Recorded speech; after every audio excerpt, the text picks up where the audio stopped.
കുറച്ച് ബ്രെഡും പുഴുങ്ങിയ മുട്ടയുണ്ടെങ്കിൽ വളരെ എളുപ്പത്തിൽ ഉണ്ടാക്കിയെടുക്കാൻ പറ്റിയ ഒരു സ്നാക്കാണ് ഇന്ന് ഞാൻ കാണിക്കുന്നത്. നമുക്ക് നോമ്പിന് ചായയുടെ കൂടെ കഴിക്കാൻ പറ്റിയ ഒരു അടിപൊളി സ്നാക്കാണ്. അപ്പോൾ ഇതെങ്ങനെയാണ് ഉണ്ടാക്കുന്നതെന്ന് നമുക്ക് നോക്കാം. ആദ്യം നമുക്കിതിന് വേണ്ടിയിട്ടുള്ള മസാല റെഡിയാക്കി എടുക്കാം. അതിന് വേണ്ടിയിട്ട് ഞാനൊരു പാനിൽ 2 ടേബിൾ സ്പൂൺ എണ്ണ ഒഴിച്ചു കൊടുത്തിട്ടുണ്ട്. ഈ എണ്ണ ഒന്ന് ചൂടായി വരുന്ന സമയത്ത് ഇതിലേക്ക് നമുക്ക് 2 സവാള ചെറുതായിട്ട് അരിഞ്ഞത് ചേർത്ത് കൊടുക്കാം. ഇനി ഇതിലേക്ക് ഒരല്പം കറിവേപ്പില ചേർക്കാം. ഒരു പച്ചമുളക് ചെറുതായിട്ട് അരിഞ്ഞത് ചേർത്ത് കൊടുക്കാം. 1 ടീസ്പൂൺ ഇഞ്ചി വെളുത്തുള്ളി പേസ്റ്റും കൂടി ചേർത്തിട്ട് ഇതെല്ലാം കൂടി നമുക്ക് നന്നായിട്ടൊന്ന് വഴറ്റിയെടുക്കാം. സവാളയുടെ കളറ് നന്നായിട്ട് മാറി വരുന്നത് വരെ ഒന്ന് വഴറ്റിയെടുക്കാം.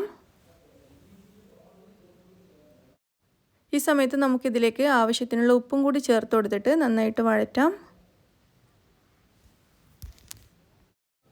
സവാളയുടെ കളറൊന്ന് മാറി വരുന്ന സമയത്ത് നമുക്കിതിലേക്ക് ഒരു 1/4 ടീസ്പൂൺ വരെ മഞ്ഞൾപ്പൊടി ചേർത്ത് കൊടുക്കാം. എന്നിട്ട് ഇതിലേക്കൊന്ന് മിക്സ് ചെയ്തെടുക്കാം. മഞ്ഞൾപ്പൊടി ചേർത്ത് നന്നായിട്ടൊന്ന് മിക്സ് ചെയ്തതിന് ശേഷം ഇതിലേക്ക് ഒരു 1/2 ടീസ്പൂൺ മല്ലിപ്പൊടി ചേർക്കാം. 1/2 ടീസ്പൂൺ മുളക് പൊടി ചേർത്ത് കൊടുക്കാം. ഒരു 1/4 ടീസ്പൂൺ വരെ ഗരം മസാല പൊടിയും കൂടി ചേർക്കാം. എന്നിട്ട് പൊടികളെല്ലാം കൂടി ഒന്ന് വഴറ്റിയെടുക്കുക. നന്നായിട്ടൊന്ന് വഴറ്റിയതിന് ശേഷം ഇതിലേക്ക് നമുക്കൊരു 2-3 ടേബിൾ സ്പൂൺ വെള്ളം ചേർത്ത് കൊടുക്കാം. വെള്ളം ചേർത്തിട്ട് നന്നായിട്ട് ഇതിലേക്കൊന്ന് മിക്സ് ചെയ്തെടുക്കുക. അതിനുശേഷം ഇത് നമുക്കിവിടെ അടച്ചു വെക്കാം. അടച്ചു വെച്ചിട്ട് ചെറിയ തീയിൽ 1 മിനിറ്റ് വരെ നമുക്കിതൊന്ന് വേവിച്ചെടുക്കാം. അങ്ങനെയാകുമ്പോൾ ഇതിൽ ചേർത്തിരിക്കുന്ന സവാളയൊക്കെ ഒന്ന് നല്ല സോഫ്റ്റായിട്ട് മാറിക്കിട്ടും. അതിന് വേണ്ടിയിട്ടാണ് ഇതുപോലെ ചെയ്യുന്നത്. അപ്പോൾ ഏകദേശം 1 മിനിറ്റ് സമയം ഇങ്ങനെ ഒന്ന് വേവിച്ചാൽ മതിയാവും. 1 മിനിറ്റിന് ശേഷം ഇത് നമുക്കൊന്ന് തുറന്ന് നോക്കാം. നമ്മുടെ മസാല ഇവിടെ റെഡി ആയിട്ടുണ്ട്. സവാളയൊക്കെ നല്ല സോഫ്റ്റായി മാറിയിട്ടുണ്ട്. ഇനി നമുക്കിതിലേക്ക് ഒരല്പം മല്ലിയില കൂടി ചേർത്തൊന്ന് മിക്സ് ചെയ്തിട്ട് ഈ മസാല അടുപ്പത്തുനിന്ന് മാറ്റി വെക്കാം. മല്ലിയില ചേർത്തിട്ട് നന്നായിട്ടൊന്ന് മിക്സ് ചെയ്തെടുക്കാം. അതിനുശേഷം ഞാനിത് അടുപ്പത്തുനിന്ന് മാറ്റുകയാണ്. ഇതിവിടെ റെഡി ആയിട്ടുണ്ട്. അപ്പോൾ ഞാനിവിടെ 3 മുട്ട പുഴുങ്ങി വെച്ചിട്ടുണ്ട്. പുഴുങ്ങിയിട്ട് ഇതിൻ്റെ തോടൊക്കെ കളഞ്ഞ് വെച്ചിരിക്കുകയാണ്.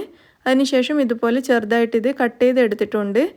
ഇനി കട്ട് ചെയ്ത മുട്ട നമ്മളിപ്പോൾ ഉണ്ടാക്കിയ മസാലയിലേക്ക് ചേർത്ത് കൊടുക്കാം. എന്നിട്ട് ഈ മസാലയിലേക്ക് മുട്ട നന്നായിട്ട് ഇതുപോലെ ഒന്ന് മിക്സ് ചെയ്തെടുക്കാം.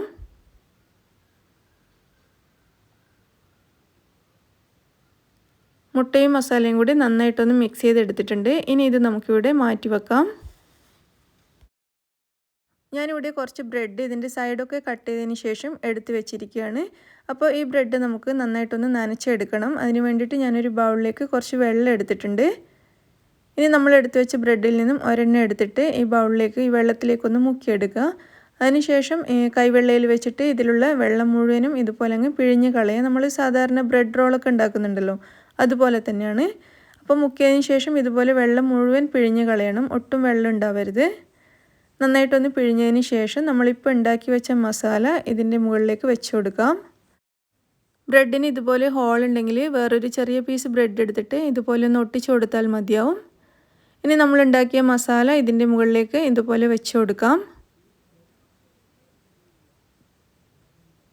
അതിനുശേഷം ഇത് നമുക്ക് നന്നായിട്ടൊന്ന് റോൾ ചെയ്തെടുക്കാം.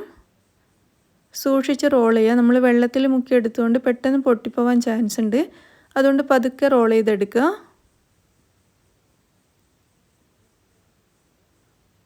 ഒന്ന് റോൾ ചെയ്തതിന് ശേഷം ഇത് നമുക്ക് കയ്യിലെടുത്തിട്ട് നന്നായിട്ടൊന്ന് ഉരുട്ടിയെടുക്കാം. ഇതുപോലെ പ്രസ് ചെയ്ത് നന്നായിട്ടൊന്ന് റോൾ ചെയ്തെടുക്കുക.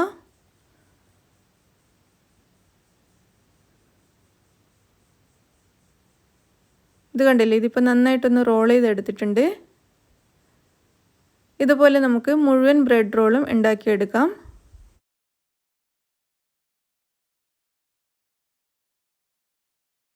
അങ്ങനെ ഒരു 7 റോൾ ഇവിടെ ഇതുപോലെ ഉണ്ടാക്കിയെടുത്ത് വെച്ചിട്ടുണ്ട്. ഇനി ഇത് നമുക്കൊന്ന് ഫ്രൈ ചെയ്യണം. അതിന് വേണ്ടിയിട്ട് ഞാനൊരു ഫ്രൈയിങ് പാൻ അടുപ്പത്ത് വെച്ചിട്ടുണ്ട്.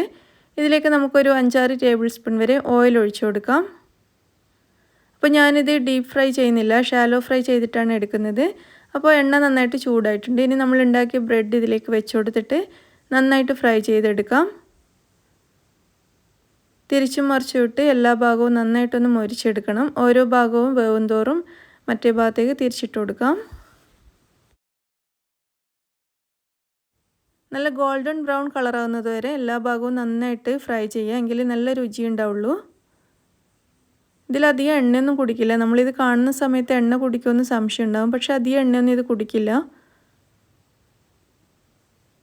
ഇതിൻ്റെ എല്ലാ ഭാഗവും നന്നായിട്ട് ഫ്രൈ ചെയ്തിട്ടുണ്ട്. എല്ലാ ഭാഗവും നല്ല ഗോൾഡൻ ബ്രൗൺ കളറായി മാറിയിട്ടുണ്ട്. ഇനി ഇത് നമുക്ക് പ്ലേറ്റിലേക്ക് മാറ്റാം. മുഴുവൻ റോളും ഇതേപോലെ ഫ്രൈ ചെയ്തെടുക്കാം.